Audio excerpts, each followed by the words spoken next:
श्री शिवाय नमस्तुभ्यम। प्रिय श्रोतागणों, भोलेनाथ की कृपा सभी श्रोताओं पर बनी रहे।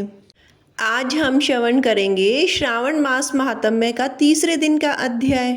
कथा शुरू करने से पहले हम भोलेनाथ से प्रार्थना करेंगे, हे शिव शंकर, हे भोलेनाथ, हमें अहंकार, मोह और क्रोध जैसे दोषों से मुक्त करें। हम इस कथा को केवल कानों से नहीं, हृदय से सुन सकें, ऐसी कृपा हम पर बनाना। आपका नाम ही हमारा सहारा है। महादेव जी देवी पार्वती से कहते हैं, देवी, अपने इस आदि स्वरूप को मैंने योग बल से जाना है और स्वयं ही इसका निरूपण किया है। ये सोमनाथ पूर्वाहन काल में ऋग्वेद में स्थित होते हैं, मध्याह्न में यजुर्वेद के भीतर इनकी स्थिति होती है और अपराह्न काल में सामवेद में और संध्या के समय अथर्ववेद में ये विराजमान होते हैं।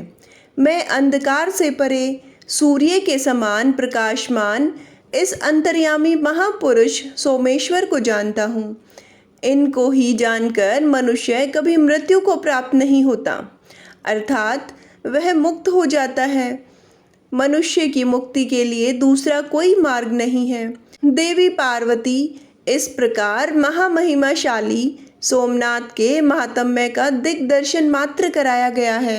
सूत जी कहते हैं, महर्षियों, महादेवी पार्वती ने इस प्रकार प्रभास की महिमा सुनकर पुनः भगवान शंकर से पूछा, देवादिदेव जगन्नाथ, भक्तों पर अनुग्रह करने वाले, संपूर्ण ज्ञान से संपन्न, हे सुरेश्वर, आपको नमस्कार है। प्रभु, इस दिव्य लिंग का सोमेश्वर नाम किस समय हुआ था? महादेव जी ने कहा, पूर्व काल में मैं ही स्पर्श लिंग स्वरूप में विद्यमान था। उस समय कोई भी मनुष्य यहाँ मुझे नहीं जानता था। जब प्रलय के बाद महाकल्प का प्रारंभ होता है और ब्रह्मा जी का भी लय होकर नूतन ब्रह्म की सृष्टि होती है, उस समय मेरे इस दिव्य लिंग का नाम भी बदलकर दूसरा हो जाता है। अब तक 6 ब्रह्मा बदल गए हैं और अब ये 7वें ब्रह्मा चल रहे हैं। इस समय जो प्रजापति ब्रह्मा है, इनका नाम शतानंद है। देवेश्वरी, ये ब्रह्मा जब 8 वर्ष के हुए तब से लेकर मेरे इस लिंग का नाम सोमनाथ प्रसिद्ध हुआ। बीते हुए कल्पों में जो पहले ब्रह्मा थे, उनका नाम वरीचि था। उनके समय में इस सोमनाथ का नाम मृत्युंजय था। तत्पश्चात दूसरे कल्प में जो दूसरे ब्रह्मा हुए, वे पद्मभू नाम से विख्यात हुए। देवी, उनके समय में मेरे इस लिंग का नाम कालाग्निरुद्र हुआ।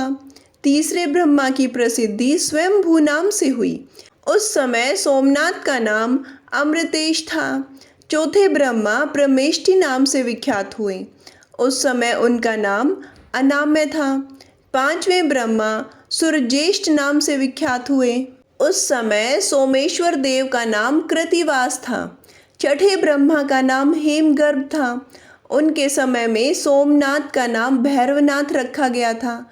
ये जो 7वें ब्रह्मा है, शतानंद कहलाते हैं। इस समय मेरे इस लिंग का नाम सोमनाथ प्रसिद्ध हुआ। इसके बाद आगामी कल्प में 8वें ब्रह्मा चतुर्मुख नाम से विख्यात होंगे। उस समय सोमेश्वर देव का नाम प्राणनाथ होगा। इस तरह जो जो ब्रह्मा बीत जाते हैं और प्रलय के पश्चात पुनः जो नए ब्रह्मा उत्पन्न होते हैं, उनकी 8 वर्ष की आयु होने तक सोमेश्वर देव का नाम एक रहता है। इसके बाद वह बदल जाता है। इस प्रकार संक्षेप में मैंने आपको सोमनाथ के नाम बताए हैं।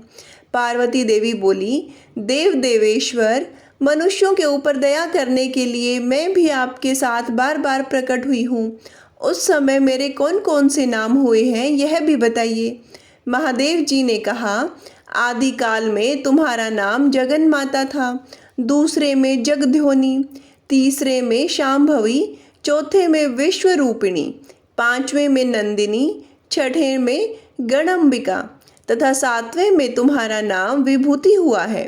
इसी प्रकार 8वें में सुभ्रु, 9वें में आनंदा, 10वें में वामलोचना, 11वें में वरारोहा, 12वें में सुमंगला, 13वें में महामाया, 14वें में अनंता, 15वें में भूत माता, 16वें में उत्तमा तथा 17वें कल्प में तुम्हारा नाम पितृकल्पा प्रसिद्ध हुआ।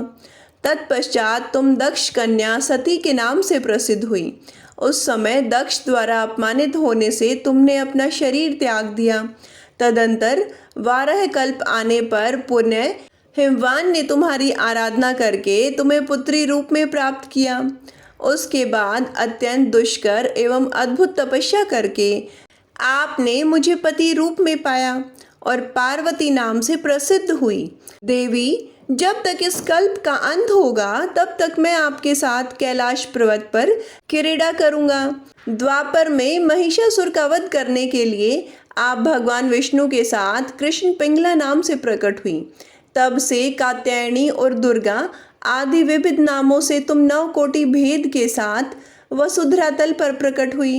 हे देवी, पूर्व काल में जो तुम्हारे कल्पानुसार नाम थे तथा जो भूत भविष्य एवं वर्तमान में नाम होंगे, वे सब नाम मैं बतलाता हूँ। उन्हें इस प्रकार जानना चाहिए। शतानंद नाम से विख्यात जो ये ब्रह्मा जी हैं, उनके 8वें वर्ष में जो पहले मनु हुए थे और उस मनवंत्र में जो प्रथम चंद्रमा थे, वे लक्ष्मी और कौस्तुभ मणि आदि के साथ समुद्र से प्रकट हुए। उन्होंने काल भैरव नाम से इस सोमेश्वर लिंग की आराधना की और बड़ी भारी तपस्या में संलग्न हो 14 युग व्यतीत किए। हे देवी, उनकी वह तपस्या देखकर मैं बहुत प्रसन्न हुआ और बोला, चंद्रदेव वर मांगो। शुभे। तब उन्होंने अपने भक्ति भाव से मुझे संतुष्ट करके कहा, प्रभु, ये ब्रह्मा जी जब तक रहें तब तक आपका नाम सोमनाथ के रूप में प्रसिद्ध हो। मनवंत्र समाप्त होने पर जो कोई भी दूसरे दूसरे चंद्रमा हो, उन सब के ये सोमनाथ जी कुल देवता हों। तब मैं तथास्तु कहकर पुनः उस शिवलिंग में लीन हो गया। यह मैंने सोमनाथ के गुणों को संक्षेप में सूचित किया है। समुद्र के रत्नों की भांति सोमेश्वर के गुणों का विस्तार अचिंत्य है। उनकी महिमा का चिंतन भक्तों की बुद्धि को बढ़ाने वाला है। मद मोहित मूढ़ मानव उनके स्वरूप को नहीं देख पाते। पार्वती देवी ने पूछा, भगवन, जिस तेजो में लिंग का ऐसा महात्म्य है, उसकी इस प्रभा क्षेत्र में कहाँ स्थिति है? महादेव जी ने कहा, देवी सुनो, वैजयंती नदी के पूर्व न्यूकुंती नदी तक 4 योजन चौड़ा और 5 योजन लंबा मेरा गर्भगृह है। इसको मैं कभी नहीं छोड़ता। पश्चिम दिशा में समुद्र के समीप कृतस्मर के आगे 100 धनुष की दूरी पर मेरा महाप्रभावशाली स्वयंभू लिंग स्थित है। उसमें साक्षात परमेश्वर भगवान शंकर रूप में निवास करता हूँ। इसी के बीच में सोमेश्वर के समीप चारों ओर 14 भागों में 200 धनुष की गोलाई कर्णिका है, जो मुझे बहुत प्रिय है। उसमें जो प्राणी निवास करते हैं, वे सब पातकों से शुद्ध हो मेरे लोक में जाते हैं। जो मनुष्य सैकड़ों विघ्नों से घिर कर या बंद कर भी प्रतिज्ञा पूर्वक जीवन भर क्षेत्र में निवास करता है, वह उस परम धाम में जाता है जहाँ कोई भी शोक नहीं करता। जो प्रभास क्षेत्र में मरता है, वह यमलोक में नहीं जाता। भयंकर कली काल का आगमन जानकर मैंने यहाँ रक्षा के लिए विघ्नराज गणेश जी को स्थापित किया है। ब्रह्मघाती, पातकी, ब्राह्मण द्वेषी, शिव भक्तों की निंदा करने वाले, कृतघ्न, शठ, लोक शत्रु, गुरुद्रोही, तीर्थों और मंदिरों के लिए कंटक रूप तथा पाप प्रायण निंदित मनुष्य यदि एक क्षेत्र में प्राण त्याग करते हैं, तो वे 10,000 दिव्य वर्षों तक दासी पुत्र होते हैं। उसके बाद ब्रह्म राक्षस होते हैं। तदंतर हीन योनि अर्थात पक्षियों की योनि में जन्म लेते हैं। अतः पूर्ण प्रयत्न करके वहाँ कभी पाप न करें। अन्य अन्य स्थानों का पाप इस क्षेत्र में नष्ट हो जाता है, परंतु यहाँ का किया हुआ पाप पिशाच योनि एवं नरक में डालने वाला होता है। जो मनुष्य अपने चित्त को एकाग्र एवं संयत रखकर इंद्रियों को वश में करके मेरा ध्यान करते हुए यहाँ शतरुद्रीय का जप करते हैं, वे निसंदेह सिद्ध होते हैं। यदि कोई मनुष्य उत्तम प्रभास क्षेत्र को जाए तो उसे ऐसा प्रयत्न करना चाहिए जिससे वह फिर वहाँ से बाहर न जाए। भूलोक में जो लिंग है उन सब में सोमनाथ मुझे विशेष प्रिय है। हे देवी, इस दिव्य लिंग में जो गुण हैं वे मुझे ही ज्ञात हैं, उन्हें मैं ही जानता हूँ, दूसरा कोई किसी प्रकार भी नहीं जानता। जिस समय न ब्रह्मा थे, न भूमि थी, न सूर्य थे और न संपूर्ण जगत ही था, उस समय ब्रह्मा जी के प्रलय काल में यह दिव्य लिंग भाविनी व्रति का आश्रय ले, अर्थात भविष्य में मुझे यहाँ प्रकट होना है, ऐसी भावना रखकर इस स्थान की रक्षा करता रहा। प्रभास में निवास करने वाले वे मानव धन्य हैं जो संसार का भय दूर करने वाले भगवान सोमनाथ का दर्शन करते हैं। देवी, जो मनुष्य शुद्ध चित होकर सोमनाथ का स्मरण करेंगे उनके संपूर्ण पापों का नाश हो जाएगा। यह पवित्र क्षेत्र मुझे सदैव अत्यंत प्रिय है। पार्वती, देव, मनुष्य आदि सब लोग तभी तक संसार में भ्रमण करते हैं जब तक कि मेरे स्वरूप भूत सोमनाथ को नहीं प्राप्त होते। यह प्रभास क्षेत्र मोक्ष धाम कहा गया है। इस प्रकार मैंने आपकी जानकारी के लिए सोमनाथ के महान भाव का वर्णन किया है। जो मनुष्य सदा इसका पाठ करेंगे वे मुझ चंद्रमौली शिव के धाम में जाएंगे। हे देवी, जो भक्त जन सोमेश्वर देव की शरण में जाते हैं वे इस भयंकर संसार चक्र में फिर से नहीं भटकते। प्रिय श्रोतागणों, आइए अभी श्रवण करते हैं शिव भक्त राजा श्वेत केतु की कथा। महाकाल शिव की महिमा तो अपरंपार है। उन्हें प्रसन्न करने के लिए किसी खास प्रयास या पूजा पाठ की आवश्यकता नहीं होती, बल्कि सच्ची श्रद्धा और पूरे मन से ही किया गया प्रयास मनुष्य को भोलेनाथ की कृपा का पात्र बना देता है। शायद यही वजह है कि अपने भक्तों के लिए महाकाल ने काल तक को भस्म कर दिया था। एक ऐसी ही कथा हमारे धार्मिक ग्रंथों में है। भगत के प्रति महाकाल की अगाध आस्था की जिस कहानी का हम जिक्र कर रहे हैं वह स्वयं भगवान कार्तिकेय के संतों ने सुनाई थी। राजा श्वेत केतु, जो कि भोलेनाथ के परम भक्त थे, उन्होंने काल को भी जीत लिया था। राजा श्वेत केतु सदाचारी, सत्यवादी, धर्म के मार्ग पर चलने वाले शूरवीर और प्रजापालक थे। वह अत्यंत ही निष्ठा और प्रेम भाव से प्रजा का पालन और अगाध आस्था और श्रद्धा भाव से शिव भक्ति करते थे। उनके इस शिव भक्ति भाव से महाकाल अत्यंत प्रसन्न थे। उनकी कृपा से श्वेत केतु के राज्य में लोग दुख, दरिद्रता, अकाल मृत्यु और महामारी से अछूते थे। एक दिन जब राजा श्वेत केतु का जीवन काल समाप्त होने को था और वह भोलेनाथ की आराधना में लीन थे, तब चित्रगुप्त ने यमराज से कहा कि राजा श्वेत केतु की आयु अब पूरी हो चुकी है, अब उनके प्राण हरने का समय है। तब यमराज ने अपने दूतों को आज्ञा दी कि वे जाएं और श्वेत केतु के प्राण हर लाएं। यमदूत राजा श्वेत केतु के पास पहुँचे तो वह शिव मंदिर में थे। दूत बाहर ही खड़े हो गए। श्वेत केतु गहरे ध्यान में थे। बहुत देर हो गई, न श्वेत केतु का ध्यान टूटा और न दूत हिले। दूत बिना अपना काम किए खड़े रहे।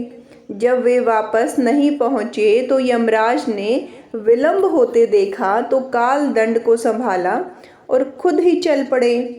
दूतों के आने में देरी होने के चलते यमराज स्वयं ही राजा केतु के प्राण हरने पहुँचे, लेकिन वहां उन्होंने देखा कि वह तो महादेव की साधना में लीन है। अब तो वह सोच में पड़ गए कि इसके प्राण कैसे हरें। उन्होंने सोचा कि यह अभी पूरी तरह शिव पूजा में डूबा है। इस स्थिति में शिव पूजा का उल्लंघन नहीं किया जा सकता। तब वह भी बाहर ही खड़े हो गए। उधर जैसे ही काल को इसकी सूचना मिली तो उन्होंने तलवार निकाली और शिव मंदिर में जा घुसे। काल ने देखा कि राजा श्वेत केतु अभी भी भगवान शिव के लिंग स्वरूप के सामने बैठे ध्यान मग्न हैं। वह झट कर आगे बढ़ा और जैसे ही उसने राजा श्वेत केतु का सिर काटने के लिए तलवार उठाई, शिव ने अपना तीसरा नेत्र खोलकर काल की ओर देखा। भोलेनाथ का तीसरा नेत्र खुलते ही काल वहीं राजा श्वेत केतु के सामने जलकर भस्म हो गया। थोड़ी देर बाद जब राजा श्वेत केतु का ध्यान टूटा, उन्होंने अपनी आंखें खोली तो राख में बदल चुके काल को देखा। उन्हें चिंता हुई कि यह कौन है और क्या है। श्वेत केतु ने भगवान शिव से पूछा, हे भोलेनाथ, ये किसकी राख है? इसे किसने और क्यों जलाया? तब भोलेनाथ ने बताया कि यह काल था जो कि तुम्हारे प्राण हरने आया था। राजा श्वेत केतु ने कहा कि हे महाकाल, यह तो आपकी ही आज्ञा से तीनों लोक में विचरता है, लोक को नियंत्रण में रखता है। इसी के भय से तो लोग पुण्य कार्य करते हैं। आप इन्हें अतिशीघ्र जीवन दान दे दें। शिवजी की कृपा से काल जी उठा और उसने उठते ही श्वेत केतु को अपने गले से लगाकर बोला, राजा, तुम जैसा तो तीनों लोकों में कोई नहीं है। तुमने तो अजय काल को भी जीत लिया है। जीवन दान पाकर काल और यमराज ने कहा कि ऐसे जातक जो शिवजी के परम भगत हैं, सच्चे मन और पूरी श्रद्धा से महाकाल की पूजा में लीन रहते हैं, सिर पर जटा और गले में रुद्राक्ष पहनते हैं, विभूति का त्रिपुंड ललाट पर लगाते और पंचाक्षर मंत्र का जाप करते हैं, उन्हें कभी भी अकाल मृत्यु का ग्रास नहीं बनना पड़ेगा।